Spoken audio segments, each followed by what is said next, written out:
move forward with the mid-decade redistricting push.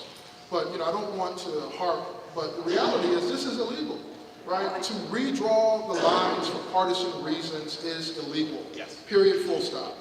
The voters of this state have affirmed that. Bipartisan group of voters affirm that.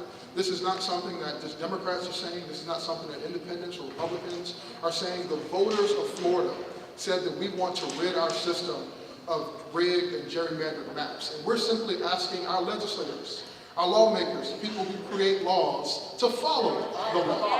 That's all we're asking. Mr. Skhir addressed this, but the governor has not said, right, this is for partisan reasons. He said this is because of the Supreme Court case, or this is because of miscalculated census data. Do you think that affects, when you say this is illegal, the ability to make the case? Certainly. So we know that the governor and the legislature got their preferred map 3 years ago.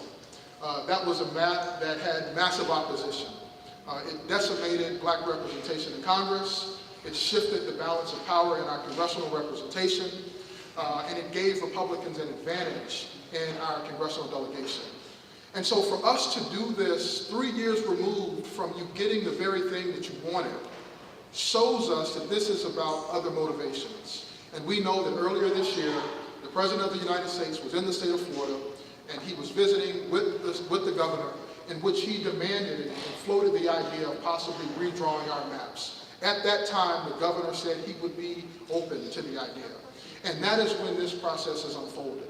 So the governor can roll out whatever rationale that he wants. He knows that the fair district amendments exist, and that's why he's very careful in terms of how he talks about this issue. But we know that there was no conversation of redrawing our maps until the president made the call for states to do so, to give them a better chance of holding power in Congress.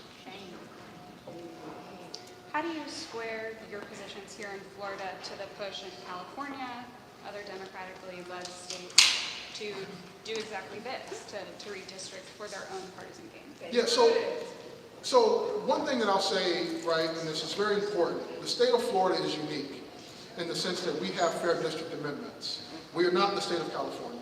California has an independent redistricting commission. The state of Florida, just like many southern states and many states throughout the country, the redistricting process is controlled by the legislature.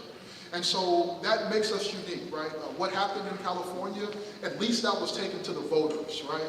And so the voters approved for their redistricting process to play out the way that it did. Our voters, when they passed the fair district amendments, approved our redistricting process to play out. And we're simply asking them to follow the law. Whether Prop 50 was passed about a month ago, or whether the fair district amendments was passed over almost 2 decades ago, the will of the voters remains, and it should be respected and protected. And I just wanted to add, as I said earlier, what happened in Texas was the first domino to fall, and it really did open up Pandora's box and start a nationwide race to the bottom with states redistricting in response to Texas's redistricting. And the fact of the matter is that partisan gerrymandering, no matter who does it, is wrong and it's bad and it hurts voters in the long run, and our democracy suffers for it. In Florida, we're a little unique, and so we have constitutional protections against partisan gerrymandering, and that's what we're telling legislators today, is that any effort to draw districts that benefit one party over another is unconstitutional in Florida. Yes. Yeah. I'm just going to grab the mic. There were a couple of questions I wanted to respond to earlier that aren't quite as high level, but there's a question about candidate qualifying, there's a question about taxes and costs. And I just don't want it to get lost that this is going to have a direct impact on voters. There'll be a lot of confusion if redistricting is done late into the cycle. It's going to lead to re-precincting, a lot of notifications that supervisors are going to have to do. It's going to be a huge administrative burden and cost as supervisors of elections on the county level, and it's going to create a lot of voter confusion just knowing where to vote and that sort of thing. So I just don't want that to be lost. There are real voter impacts here, and this is a blatant attempt to create chaos in the system, which is a lot of what we've been seeing the last 5 years.